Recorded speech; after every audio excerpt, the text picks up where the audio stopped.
Okay, so we're diving deep today, back to November '69 in Chicago, and our guide is this magazine, Psyche Scene. It's like, wow, counterculture central, right? Yeah. Music, local scenes, what's on the radio, you name it. A total snapshot of a city about to burst, Yeah. you know? It's amazing how this magazine, which seems kind of niche when you first pick it up, somehow bottles up the whole feeling of the time, the excitement, the worries, everything. It's not just about the music, it's about how technology was changing everything, even something as personal as radio. Yeah, like there's this editorial almost pleading with radio stations, don't replace DJs with automation. You really Mhm. feel like back then, radio wasn't just about what you played, it was about that human connection. Totally. It's like they were afraid radio would lose its soul. Yeah. It was an art form, a conversation with the listener, and they didn't want to see it become just a bunch of machines. And that fear, it wasn't limited to radio, right? People were worried about automation taking over all kinds of jobs, which, sounds familiar even today, doesn't it? It really does. But so, did the DJs actually disappear? Did radio just become all about the tech? It's funny you should ask that. Radio definitely changed, had to adapt. But the human element, that never went away. Talk shows, DJs with their own unique styles, it all evolved, showed how important that personal touch was. And Psyche Scene, they were tuned right into this whole shift. Oh yeah, for sure. They've got these little blurbs about shows like Scorpio and Psyche on Weldy, which, get this, was on overnight. But a night That's owl. right. Exactly. And that tells us a lot about what it was like to be a music fan back then. This was FM radio's time to shine. More frequencies meant more specialized shows, something for everyone, and audiences who were really dedicated. So some folks are listening to Scorpio and Psyche late at night, while others are waking up to, let's see, Chicago Switch with Clark Weber on WCFL. Seems like Psyche Scene was plugged into this whole spectrum of radio. But it wasn't just the magazine telling people what to listen to, was it? Not at all. They had Chatting with Carol, remember? Readers wrote in about what they loved, what drove them crazy on the radio. One letter even begs for more pictures of Penny Lane from WSDM. No way. Yeah. That's amazing and kind of adorable. Even with all this change happening, people loved those radio personalities. Those voices felt like friends. It's like the old fan clubs, but for radio DJs. But enough about radio for a sec. What about the music itself? What were people listening to back then? Well, get this. There's a concert review where the writer talks about seeing Blind Faith, yeah, Eric Clapton's band at the LA Forum, and the sound, apparently it was terrible. Seriously, you'd think a band that big would have had the whole sound system thing figured out, right? Right. It makes you wonder, have our expectations just changed that much? These days we go to concerts for perfect sound. But back then, maybe it was more about the energy, even if the technical side wasn't perfect. I mean, this was '69. The technology we're used to at shows now is just getting started. Wow, yeah. Imagine going to a concert and not having your mind blown by the speakers. That had to be a completely different experience. Yeah. But what about beyond these big concerts? Psyche Scene gives us a glimpse into that world, too. There's this new record releases section, and it's like a crash course in just how wide-ranging people's tastes were back then. You've got Big Mama Thornton, the blues legend, right alongside Tyrannosaurus Rex, who are doing something totally different. It shows how open people were to different kinds of music. It really makes you realize how much the music scene was changing back then. All these different sounds, different instruments even.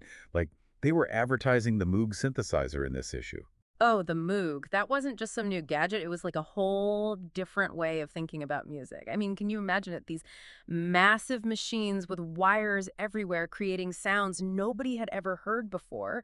It was technology and art all rolled into one, which, well, that seems pretty '69, doesn't it? Totally. Those early adopters must have felt like they were stepping into the future of music.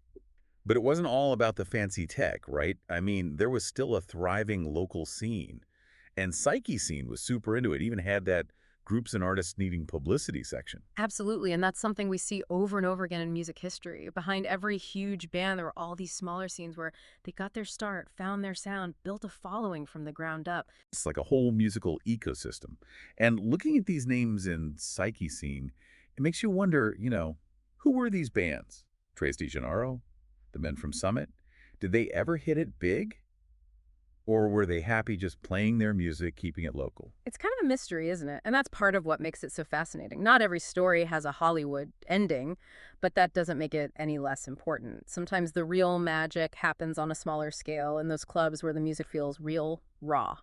I totally get that. And Psyche Scene seemed to get it too. They weren't just writing about these local bands, they were part of it all. For sure. Remember those concert promotion services they offered? They weren't just watching from the sidelines. They were rolling up their sleeves, getting involved, trying to build something. And it wasn't just about making money. It was about this love for music, giving these artists a chance to be heard. It's pretty cool, actually. Even back then, they understood how important it was to create a space where artists and fans could find each other. But we can't talk about connecting with music in '69 without talking about the radio, right? This magazine makes it so obvious radio wasn't just something in the background, it was essential. Oh, absolutely. Think about it. No internet, no streaming services. If you wanted to hear something new to be part of the conversation, radio was it. Those DJs, they weren't just playing records, they were curators, storytellers, companions even. And Psyche Scene gave them this whole other level of connection with listeners. So true.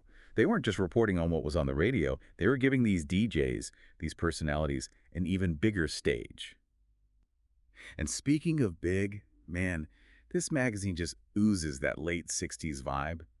All that change happening, so much possibility in the air. It's contagious, isn't it? It feels like they were living in this time where anything could happen. The Vietnam War, the Civil Rights Movement, even landing on the moon. It wasn't just stuff you heard about on the news. It was woven into everyday life. And it's like Psyche Scene itself was caught up in all that change. It wasn't some big, slick magazine. It felt more like this scrappy, independent voice trying to capture the energy of what was happening. Totally. It's the underground press, right? These DIY publications that weren't afraid to challenge the mainstream, to give a voice to the counterculture. And they weren't just talking about it, they were out there making it happen too. Exactly. Like those concert promotions. They were hustling, connecting with people, building a community, and they weren't afraid to poke fun at the system a little either. Those Remington shaver ads aimed at hippies. Talk about irony. It's brilliant. This clash between counterculture and consumerism, with big companies trying to cash in on this idea of rebellion, makes you wonder if any hippies actually bought those shavers, or if it just made them more suspicious of the whole thing. Right, like, oh, you want us to conform? We'll just grow our beards even longer. But seriously, there's this undercurrent of optimism in Psyche Scene that's kind of infectious. Even with everything going on in the world, they still believed in the power of music to bring people together. It's like music wasn't just entertainment, it was a force for good, something that could make a difference. And you see that reflected in everything the magazine did, their dedication to creating this community. Absolutely. They weren't just observers, they were nurturers, helping things grow. Yeah. And I think that's what makes Psyche Scene more than just an old magazine. It's this testament to passion, to shared dreams, to believing that art can actually change the world. I love that. And it's a good reminder, even now when we have so much music at our fingertips, those things still matter. Finding those authentic connections, those places where creativity thrives, and never forgetting that music is more than just sound. It's who we are and who we want to be. So, as we close the cover on this little time capsule from '69, I don't know about you, but I'm feeling inspired. Like, we can all create our own Psyche Scenes, our own spaces where passion and creativity collide. If you could jump right back into that world, nothing but this magazine and a sense of adventure, where would you go first? What would you want to experience most? Now, that is a fantastic question to leave our listeners with.